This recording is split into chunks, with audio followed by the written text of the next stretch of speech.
I decided I wanted to be in the Air Force very early in my life. My father was an Air Force physician, my godfather was an Air Force physician, and for as long as I can remember, that's all I wanted to do. I really like working with my hands, solving problems with it.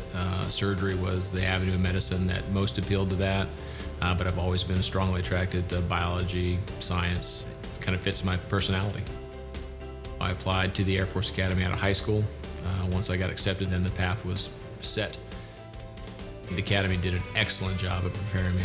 Most of the classes I took for upper level biology mirrored what I took in the first 2 years of medical school.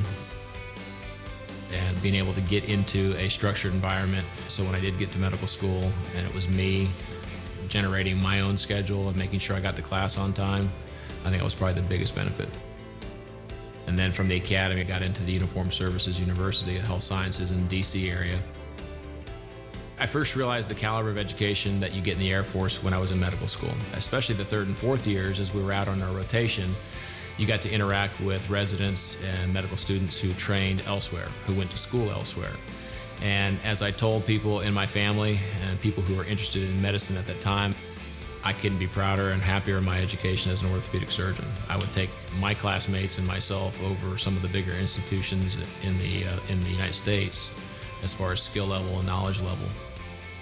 Being a physician in the Air Force, patient care is always number one. The worries about how to go about paying for something, how to go about obtaining either supplies or medications for the patients, very limited, if present at all. When I'm talking to my junior partners who've just come into the Air Force, I tell them that being an Air Force orthopedic surgeon is going to be the best time of their life. You have plenty of time to get your practice established. You have plenty of time to develop yourself as an orthopedic surgeon, but most importantly, you have plenty of time to get to know your family again. A lot of times we lose sight of that when we're in residency. We're working day in, day out, 18 hours a day sometimes. We're on call every other night, and we don't get to see our families much in that 4 or 5 years we're in training. The first couple years out of your practice, you got that opportunity to get that connection reestablished with your family, and that's probably one of the biggest things I tell my partners. Some of the best parts about being an Air Force physician are the patients we get to treat. You get to talk with people who've been in the military since World War II, Korea, Vietnam, and to hear their stories and to hear the heritage of where I'm at right now is just, you can't get that on the outside as a civilian physician.